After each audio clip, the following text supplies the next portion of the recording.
Assalamualaikum warahmatullahi wabarakatuh. Selamat datang kembali di channel Joran Bambu 71.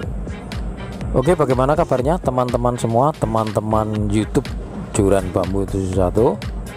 Semoga sehat semua ya, dan juga mungkin ikan peliharaannya di budik damber maupun di kolam yang lain ya. Pokoknya sehat dan sukses selalu.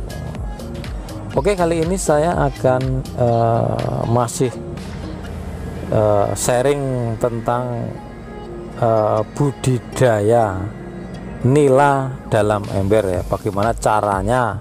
Banyak sekali yang bertanya-tanya di video-video yang kemarin, yaitu diantaranya tentang jenis ikannya. Yang pertama yang ditanyakan, yang bagus untuk di budik damber itu apa ya. Yang kedua adalah bagaimana tebar awalnya ya. Yang kedua itu yang ditanyakan. Dan yang ketiga diantaranya adalah menyangkut pakan yang diberikan, juga perawatan sehari-hari, yaitu tentang airnya ya. Ada yang mengeluhkan bahwa airnya baru saja ditebar ikan terus dikasih pakan kok warnanya coklat, itu bagaimana ya. Oke, satu persatu akan saya jawab ya teman-teman. Yang pertama dulu adalah tentang jenis ikan ya tadi ya. Jenis ikannya adalah, kalau saya senang menggunakan nila merah seperti itu ya teman-teman ya. Itu bibitnya mudah didapat ya di toko-toko atau di tempat pembibitan ikan ya. Mungkin di wilayah teman-teman semua banyak sekali ya itu ya.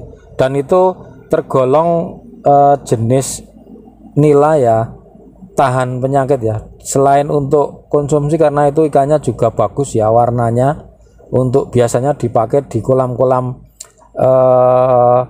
yang ada tamannya, mungkin di depan rumah itu ya teman-teman ya, dipakai itu bagus juga.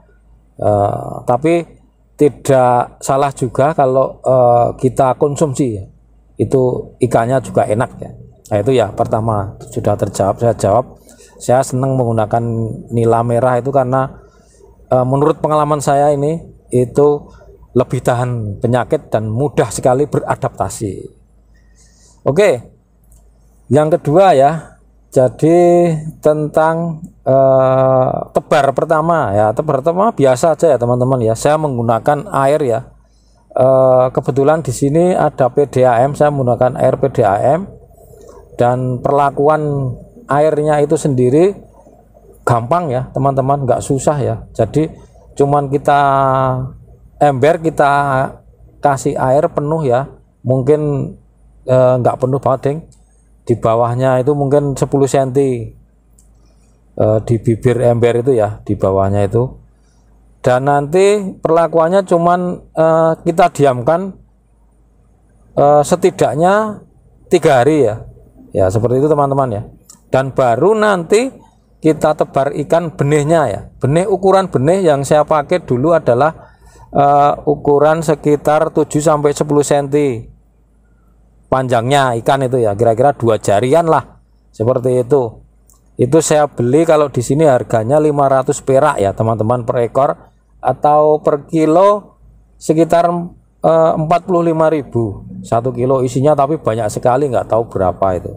Saya cuman beli satu ember ini 35.000 mendapatkan 70 ekor. Artinya satu ekor 500 perak ya teman-teman ya. Oke, yang berikutnya itu ya, tadi kita tebar dengan air yang kita endapkan udah 3 hari. Nah, sebelum kita tebar air, kita kasih gelembung-gelembung udara yang pakai aerator ya, seperti ini ya teman-teman ya.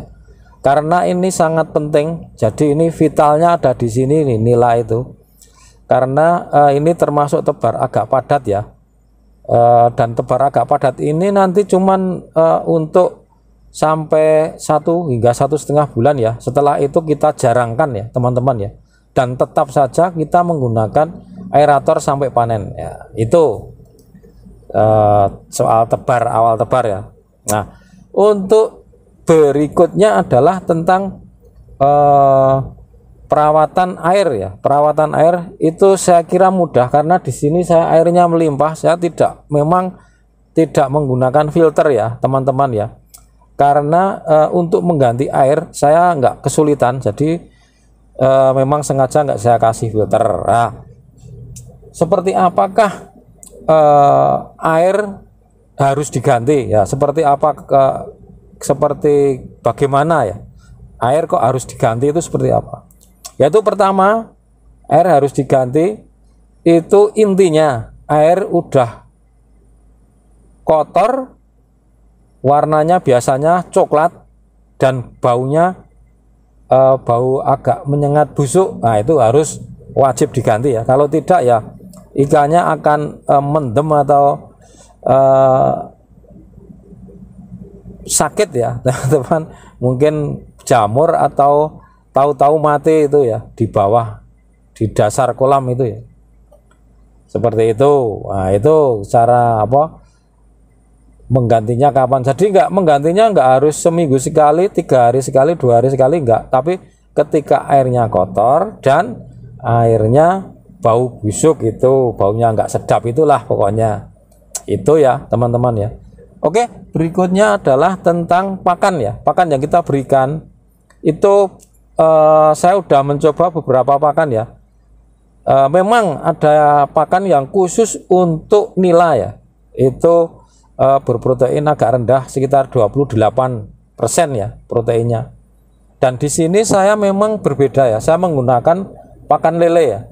Jadi pakan yang diperuntukkan untuk pakan lele, mereknya monggo terserah teman-teman di kesenangannya biasanya apa, tapi saya menggunakan pakan lele yang mereknya 781 itu ya teman-teman ya. Kalau nggak ada yang warnanya, wadahnya ada tulisannya biru, itu SPLA, itu juga nggak apa-apa. Yang penting pakan diperuntukkan untuk lele, dan besar kecilnya pakan butiran itu disesuaikan dengan besar kecilnya ikan nila kita ya. Itu ya teman-teman, jadi sangat mudah. Terus berikutnya tadi apa pertanyaannya ya? Berikutnya adalah tentang masa panen. Nah, masa panen itu berapa bulan ya? Biasanya 3 bulan, kalau setarnya udah 2 jari itu 3 bulan udah bisa masuk konsumsi. Jadi cuman itu, nggak ada tingkat kesulitan apa-apa sebenarnya untuk lele ya. Dan ini bisa diterapkan juga di kolam sempit lainnya, misalnya kolam terpal atau bekas kulkas, itu bisa teman-teman ya. Yang jelas untuk menampung air itu tidak bocor ya, itu aja inti prinsipnya itu. Karena ikan yang jenis ini dipelihara di mana-mana, cepat sekali untuk beradaptasi ikan yang jenis nila merah ini ya teman-teman ya. Seperti itu teman-teman, berbagi cerita atau pengalaman, moga-moga bermanfaat di video kali ini, dan mohon maaf bila ada kesalahan. Assalamualaikum warahmatullahi wabarakatuh.